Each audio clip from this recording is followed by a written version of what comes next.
We are back, and the R34 Carbon R is actually up and running. We're gonna take this thing out tonight on the street. Yeah, you heard me. We're gonna take it out on the street. It's been about 20 years since this thing's been on the road. We have a set of lights strapped to the hood release latches and tires that are harder or as hard as hockey pucks. There's no saying how this car is gonna react.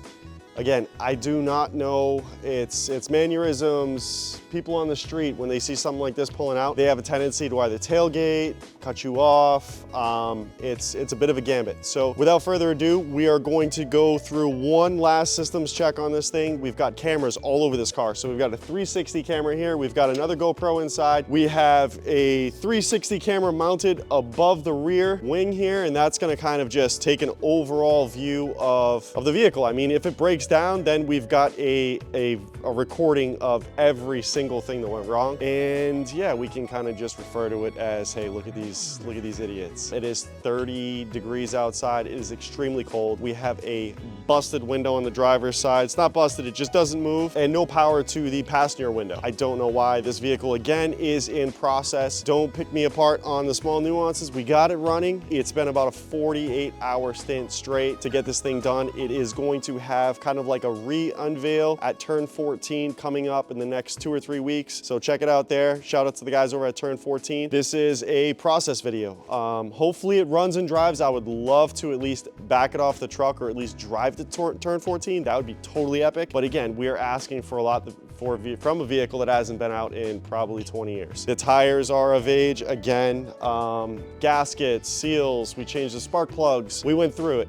Some of the electrical systems, she had a little bit of a battery drain. She had a freak issue with a ground. We squared that away, and we also figured out some of the other safety switches, so on and so forth in the vehicle. So now that that's sorted, we understand, we have a good mechanical understanding of how it's going to react. I'm at a little bit of a loss for words. This car has always been like at the top of my most epic list. It spent countless hours behind a TV screen playing Gran Turismo, and this was one of probably the most epic cars you could collect in Gran Turismo, from like Gran Turismo 3, 4, 5. Needless to say, it's gotten me through some rough times when I was growing up. I kind of just reverted to video games and cars, and it's here. So, you know, kind of repaying the favor. We got her out of some rough times. Hopefully we can continue that process. After this, we're gonna, you know, do some body repair, some carbon fiber work, get her looking the part, not only just running, but also looking the part for the turn 14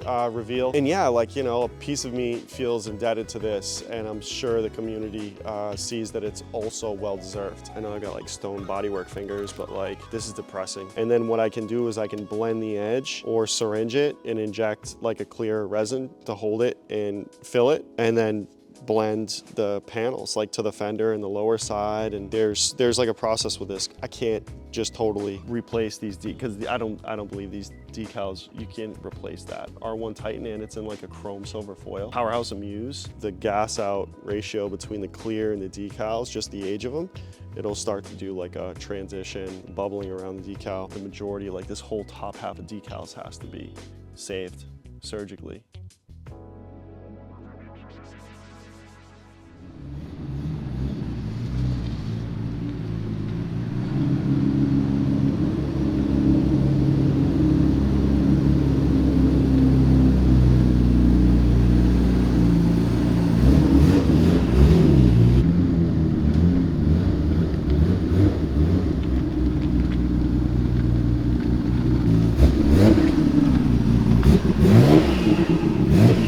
So we're about to hit the road with the R34 Carbon Amuse GTR. We had to make some provisions tonight. Obviously, we're doing some night driving. This car does not have any headlights. So we've got 2 snap-on LED flashlights zip tied to our hood pins. Checked, made sure all the fuel lines were in proper order, nothing was leaking, oil was good, fluids are topped off. Tires are really dry rotted, so we're not gonna be doing any like straight top speed runs. What we will do is heat them up. A few loops in the parking lot just to make sure that we have at least some grip when we're on the road. Yeah, she still has a ton of dust on it, so as you see, it is exactly as what we're dealing with right now. Yeah, so let's go. Without further ado, let's hit the highway. Don't criticize me, bro. This is the first time, like the real first time this thing's been driven, so I don't know.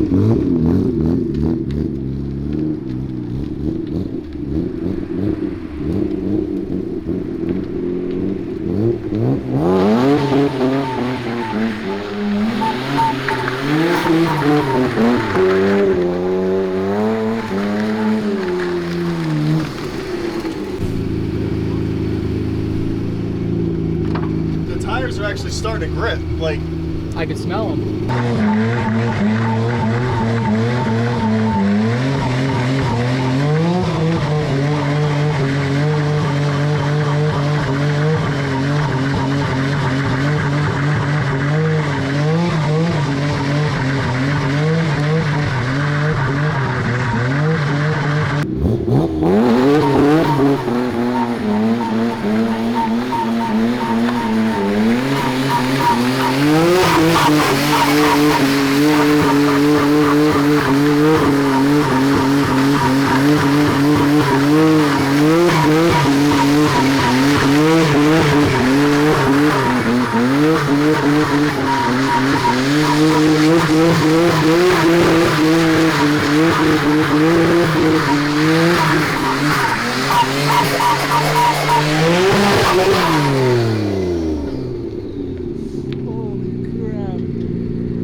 In here? Tree.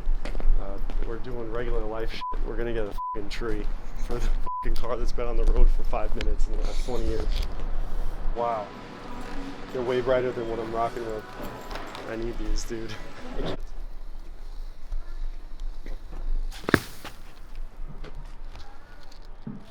Bam.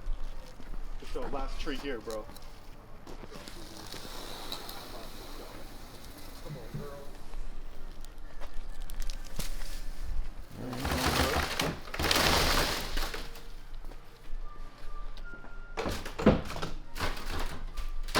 I just won't light my hands on fire. That's how everybody does it. I saw it when I went in. Yeah. This thing's fucking sick. Thanks, dude. You actually race it? This is the first night it's been out in probably like 20 years. Oh wow. Yeah, this used to be a pretty legendary car back in the day. Yeah. It was in like Gran Turismo like 3 or 4 times. This was like one of the baddest cars that you get, like Japanese wise. Yeah. I have a Mitsubishi GTO. Nice. Down in Daytona. Sick. So that it's also right-hand drive. But yeah, this thing's fucking sick. The full carbon body, gutted interior, like that shit. Yeah, that's when Amuse built it. Their goal was to save as much weight as possible, and Hideki Tanabe, who was like a good friend of Nissan at that time, was gifted one of these R34 shells. And he finished building the rest of the car. They weighed it, and it scaled in like 1,000 pounds less than a standard R34. And it made like 650, close to 700 horsepower. So yeah, it's a serious force. It held track records over in Japan for like a few years after it was tested, and then just it kind of fell off the radar, but we got it running the other day, and now we're just like finishing up like a short series on the car. It's the first time it's been on the road in like 20 years. Like literally just got off the highway the first time, and flat spots in the tires and no headlights. Like we just put the snap-on, charged, zip tied lights to the hood to get us by, and yeah, it's been fun. Sick, dude. Thanks, man. All right, well, have a good one. Happy holidays, guys. Hey, you too. You think those kids had any idea what the they were looking at? They had no idea. No, But they are car guys, so we have to give it to them. And a Mitsubishi GTO, so They pulled off in the clown shoe. they did. Yeah. Beamer guys. Yeah. Got love for those guys too. We got love for them. We got love for anyone who's showing love to us. I don't know if this tree is going to be banged out by the time we get back, but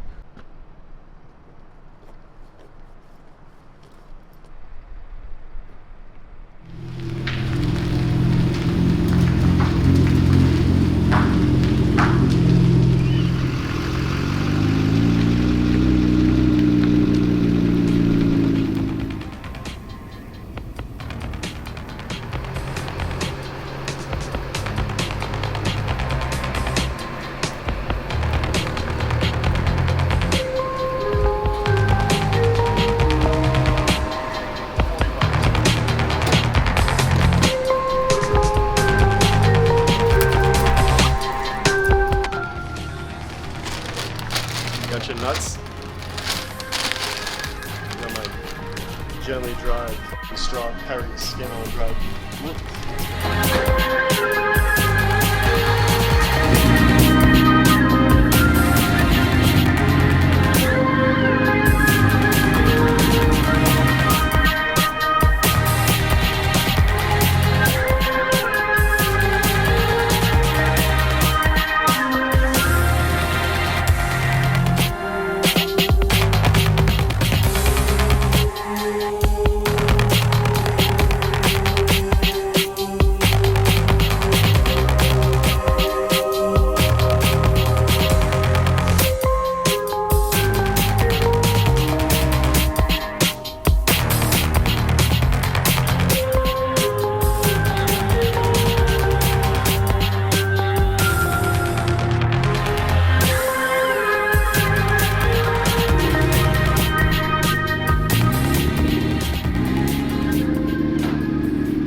Most all of this has to come off.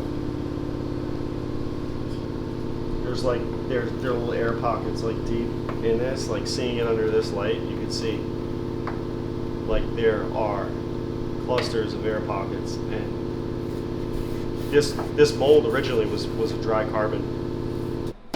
Maybe someone in the comments might have an answer for that. I'm not a carbon fiber expert. I've done repair in the past, but this to me seems like it's held up for the better part of nearly 20 years. Wet carbon wouldn't necessarily do that. Wet carbon is also a lot heavier than this. You get some wet carbon parts that are built for like S2000s and fenders that are much heavier than its aluminum factory counterpart. This car is extremely light when it was built, so I assume that they were so hard pressed to save weight that they wouldn't go down the route of saving or pinching pennies just to go down the road of like a wet carbon. So it is more expensive to do dry carbon. There is a lot of material separation, so that's why I do have my doubts about this being dry carbon. Only because you see a lot of the inconsistencies, the mixes in the resin. You'll see a lot of like the air pockets. It's an inconsistent mix, but it's very consistent throughout the entire vehicle. So that tells me that it was more than just an amateur batch of carbon that was whipped up. Dry carbon is impregnated. It's an even flow throughout the entire process. Yeah, and this thing probably held up for the better part of 15, 20 years. We just started removing some of it here, and I'll hit the rest with a blowgun. I'm going to try to stay away from all the decals, because if we go too far with too much pressure, the decal will come off with it.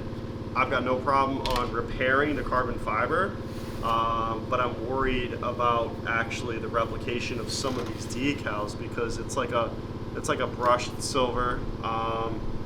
And yeah, it's a little more of a process of recreating these decals than it is for me to clean up that stuff. As crazy as that sounds. So obviously, like a majority of this car is gonna have to get stripped down this same way and redone. This could have been a process that involved a second procedure, like they could have finished the carbon fiber and then they could have cleared over it just to give a second procedure over the primary process, just to like give it a glamour coat, and that's what's having a reaction. It's between the carbon fiber resin and the glamour coat of clear that was put on over it after. I don't know. I've got to continue to strip this thing down and panel wipe it, maybe test an area when we re-clear it to make sure that the adhesion process remains consistent. Again, I don't want any of this to happen, especially if we go through the entire process of stripping this car down, but it has to look good. So this is, unfortunately, this, as I was explaining earlier, I think this might be the nightmare before Christmas that I thought we evaded with the test drive, and the mechanical prowess. This car was on point. We were good.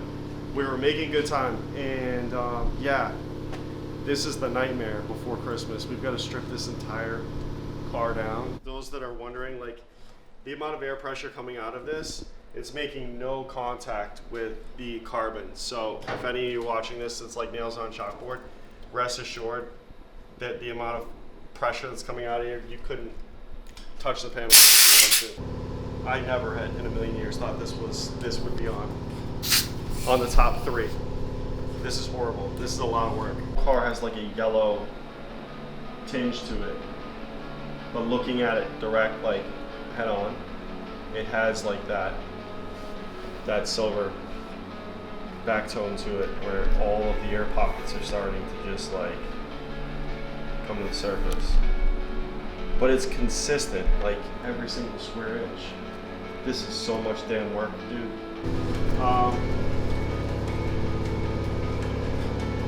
I guess, yeah.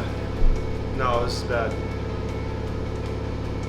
I don't know, we're gonna do this in 2 weeks, but I'm gonna go throw up in the fucking bathroom now. Dude, this fucking sucks. This is crazy.